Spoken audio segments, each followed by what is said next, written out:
ada PP 28 tahun 2024 ya. Itu tentang peraturan pelaksanaan Undang-Undang Nomor 17 tahun 2023. Jadi saya mencari karena di pasal 138 sediaan farmasi yang tidak memenuhi standar itu seperti apa tidak dijelaskan di dalam pasal dalam penjelasan 138 itu cuma cukup jelas. Maka kemudian saya mencari, ditemukanlah PP Peraturan Pemerintah Nomor 28 Tahun 2024 tentang peraturan pelaksanaan Undang-Undang Nomor 17 Tahun 2023 tentang kesehatan. Nah, kemudian ada diatur di dalam pasal 407. Ya. Nah, pasal 407 itu ada di ayat 3. Nah, kalau ada yang buka ya, pasal 407 ayat 3 silakan kalau ada yang buka. Tapi kalau belum ya, saya bacakan. Jadi, upaya memastikan standar ya, standar sediaan farmasi ya, dan standar keamanan ya, itu harus dilakukan sampling dan pengujian analisis risiko. Nah, sekarang saya mau tanya nih sama dokter siapa tadi? Andreas. Dok, kalau pengujian analisis risiko itu harus uji laboratorium atau bukan? Ya. Nah, bagus. Jadi parameternya itu harus dilakukan uji lab. Sementara ya, saya lihat di berkas. Richard Lee itu ada salah satu surat dari BPOM ya, Badan Pengawas Obat dan Makanan ya, nomor BBP 010113112571 ya, yang ditujukan kepada Kapolda Metro Jaya di Reskrimsus di Jakarta. Saya bacakan lagi nih ya. Sehubungan dengan surat dari Direktorat Reserse Kriminal Khusus Polda Metro Jaya nomor B-10/18-2/5-10/1/2025-DIT-Reskrimsus tanggal 13 Oktober 2025 hal permohonan pengujian laboratorium. Bersama ini kami sampaikan bahwa saat ini belum tersedia penanda spesifik maupun metode uji yang tervalidasi untuk mendeteksi atau mengkonfirmasi kandungan bahan pada produk white tomato di laboratorium kami. Jadi, BPOM ini tidak melakukan uji laboratorium dikarenakan dia tidak mempunyai ya, belum tersedia penanda spesifik maupun metode uji yang tervalidasi, sehingga tidak bisa menentukan apakah WT-nya, saya nggak tahu WT-nya Dr. Richard atau bukan yang diuji ke lab kan gitu, ya nggak? Karena itu WT dari barang bukti Doktip kan.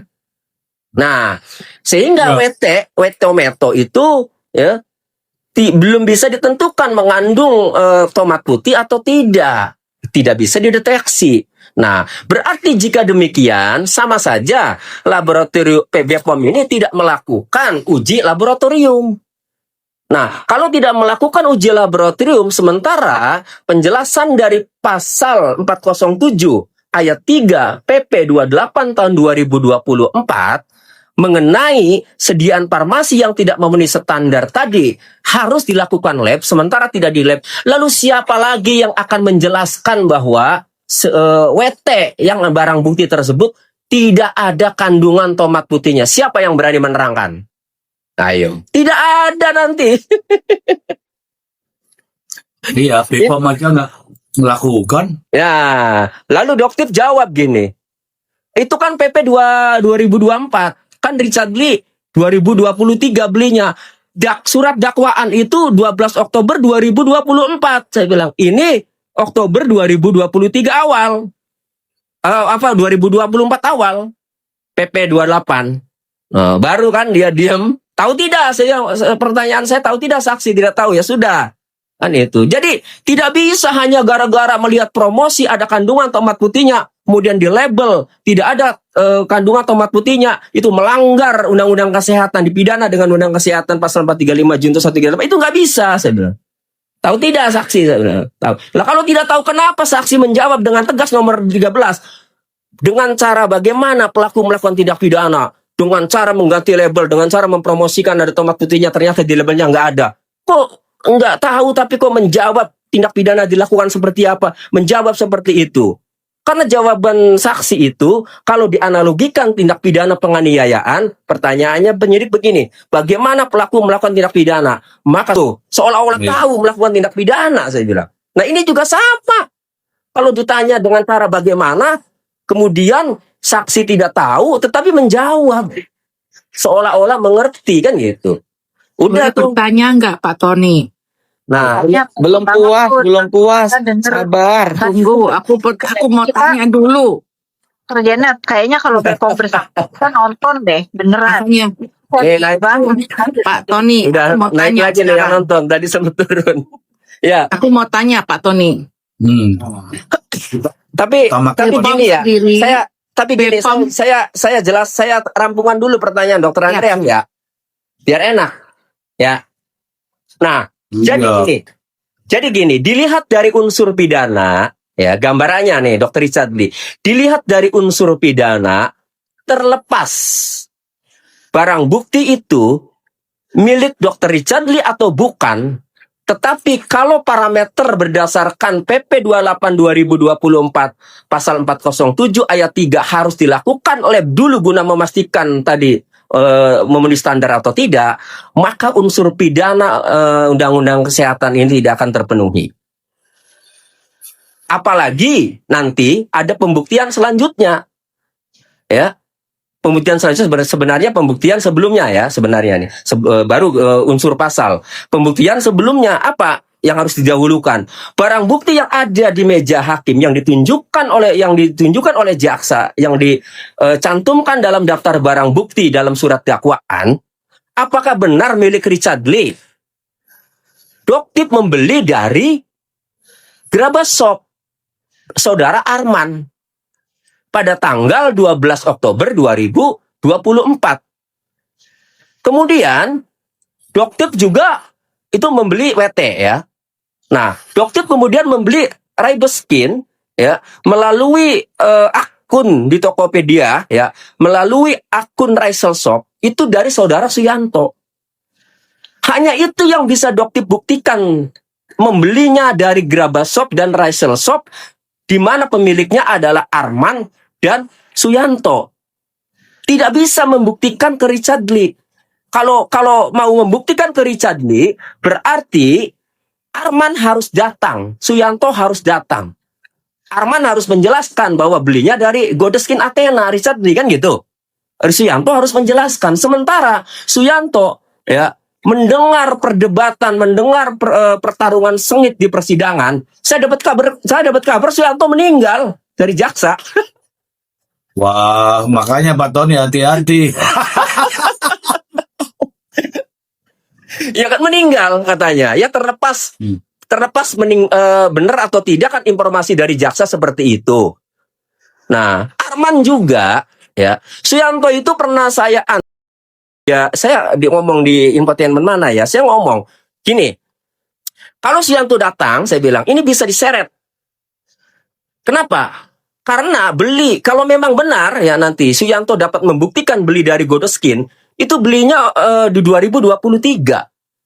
Sementara ya di tanggal 2 Februari 2024 NA izin edarnya itu telah dibatalkan oleh Bepom ya dengan permintaan dari perusahaan ini sendiri kan, Suyanto sendiri kan. Nah, tetapi kemudian dijual ke Dr. Samira atau Samira beli dari Suyanto itu di 2 Oktober 2024. Sementara sejak Februari 2024 itu izin edarnya sudah dibatalkan. Berarti Suyanto menjual produk yang izin edarnya sudah dicabut. Jadi nanti keseret, saya bilang. Saya gituin waktu itu. Siap.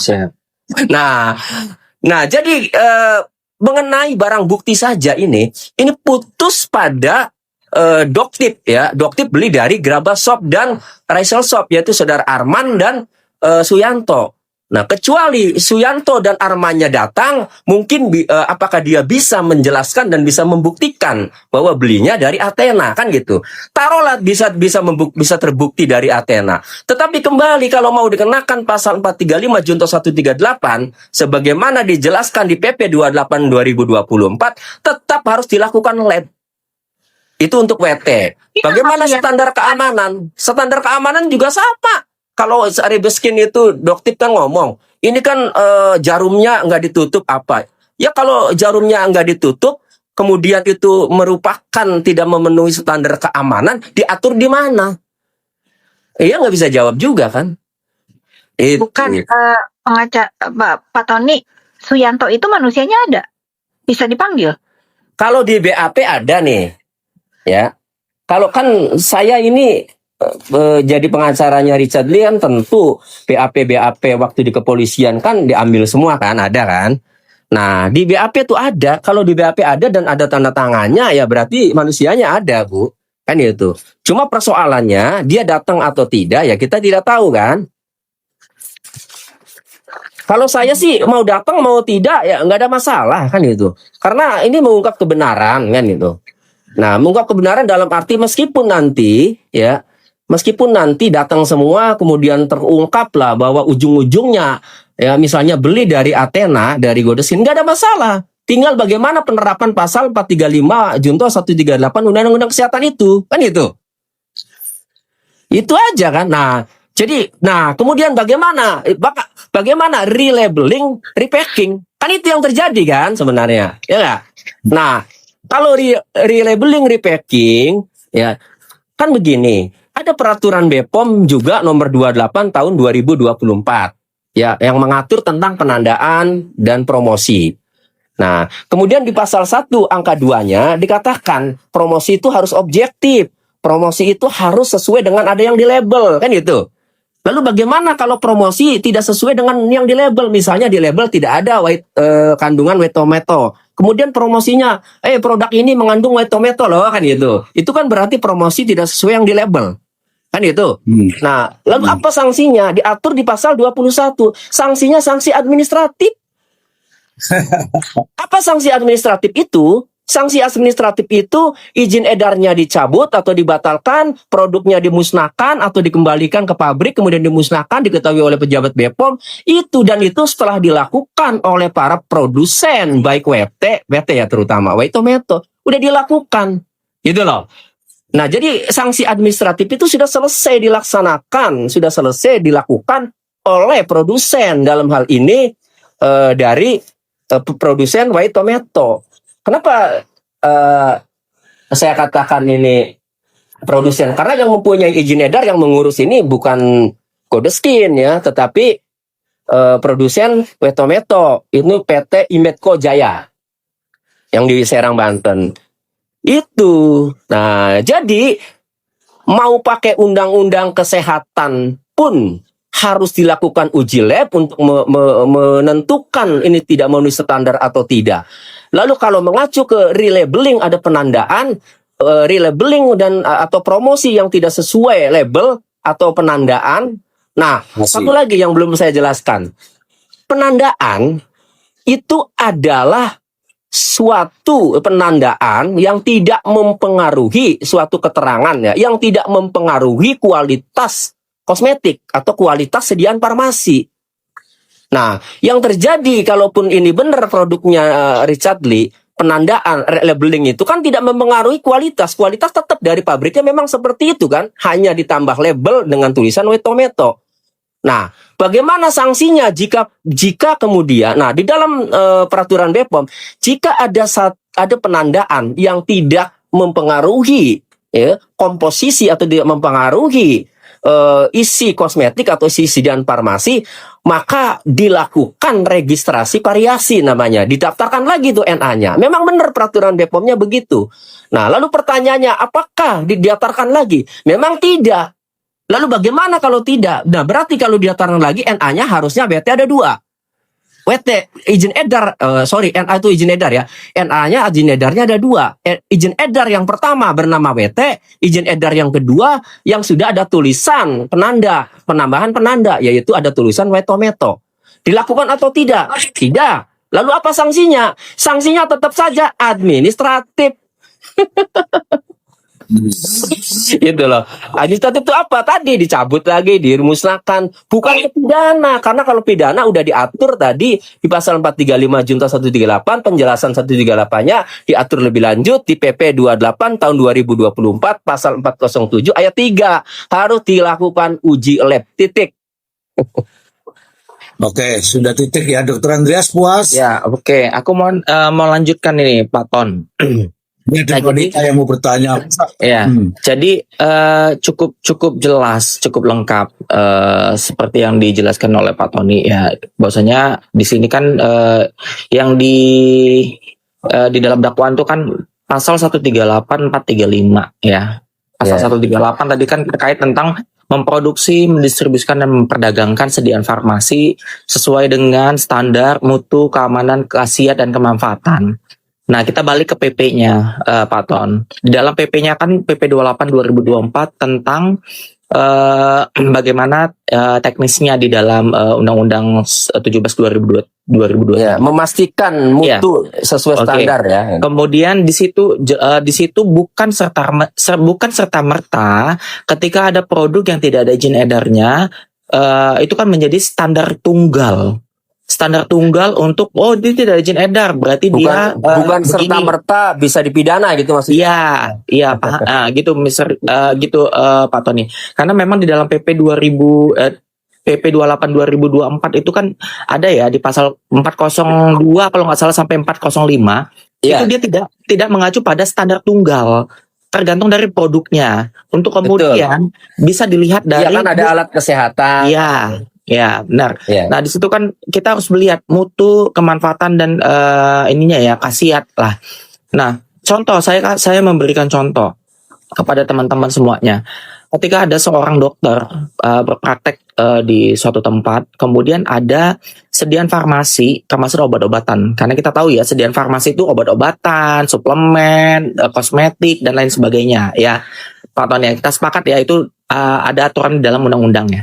Undang-undang kesehatan ya.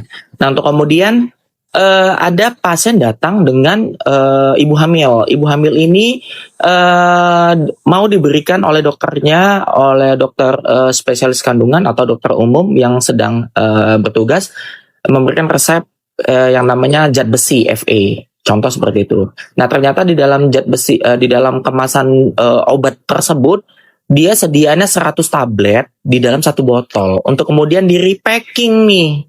Di-repack ke dalam satu plastik flip dengan etiket putih. Ditulislah 1x1. Nah, itu kalau memang ini terjadi kepada Dr. Richard Lee dan itu dikatakan tidak sesuai dengan standar, semua dokter harus dipenjara.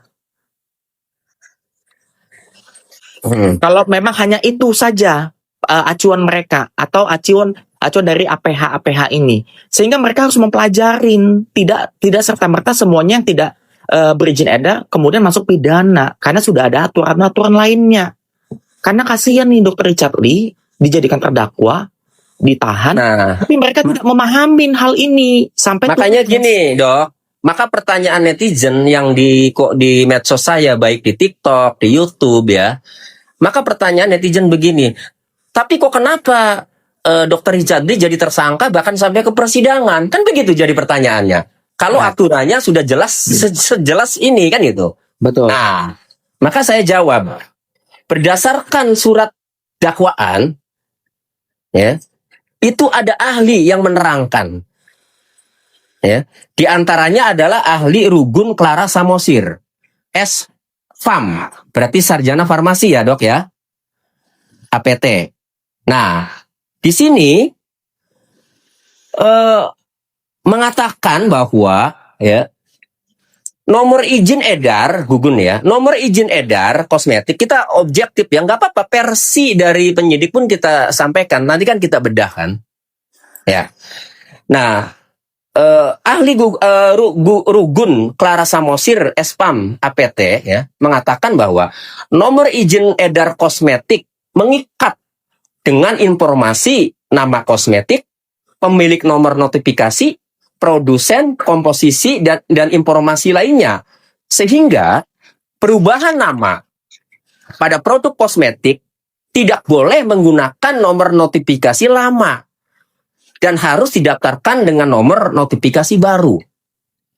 Jadi harusnya menurut ahli yang dihadirkan oleh penyidik, ya, ada di BAP-nya juga nih. Nah, itu harusnya kalau di label ada di relabeling white tomato itu, ya ada tambahan label itu, harusnya didaftarkan lagi seperti yang saya jelaskan tadi ya, sesuai dengan peraturan BPOM tadi. Harusnya didaftarkan lagi. Nah, kemudian ya itulah diantaranya ya untuk WT ya. Yang lainnya nih untuk apa Rebiskin sama Miss Stem Cell harus saya bacakan lagi. Udah kita bahas satu aja, itu aja lah WT. Nah, sehingga menurut ahli ini ya, kalau saya baca di BAP, ketika Dr. Richard Lee menjual WT yang sudah ada penandanya lagi, ada tulisan white tomato yang tidak dilakukan registrasi ulang, tidak mendapatkan nomor izin edar lagi, maka dianggap menjual produk yang tidak mempunyai izin edar.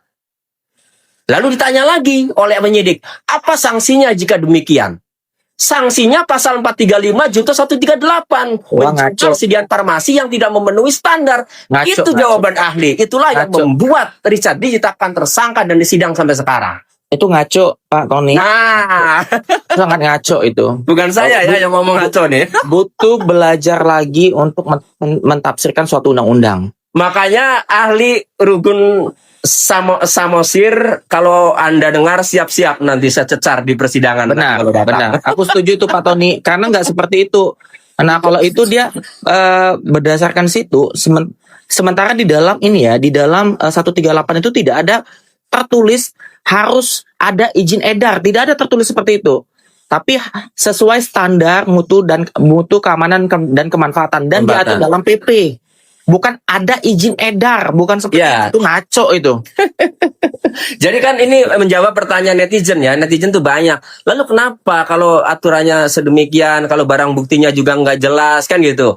Lalu kemudian Doktip juga ditanya kan oleh saya kan tidak tahu tuh kan. Tidak standar keamanan itu yang seperti apa kan? Standar yang apa yang dapat dipidanakan, yang tidak standar yang seperti apa kan. Nah, ya ini saya jawab buat teman-teman netizen yang penasaran. Kenapa Richard Lee bisa jadi tersangka? Karena pendapat ahli. Nah, apakah ahli ini sudah berpendapat benar? Kan itu. Kalau ada rujukan atau ada aturan yang lebih spesifik menerangkan dengan jelas, ya, kenapa dia menafsirkan sendiri ini ahli kan gitu? Betul. Nah, oleh karenanya ya satu ahli akan dicecar nanti, ya. Yang kedua nanti perang ahli. Iya, Nanti benar. Dr. Richard Lee juga menghadirkan ahli yang lebih kompeten. Benar. Itu. Betul. Oke. Setuju Pak Ton. Aku udah udah terjawab karena ini dari malam Oke, jelas setiap ya. malam ini terus nih yang kami bahas karena aku kan tidak tahu nih materinya seperti apa itu. Ya, Pak Ton. sekarang Nah. setelah saya naik jelas ya. Jelas.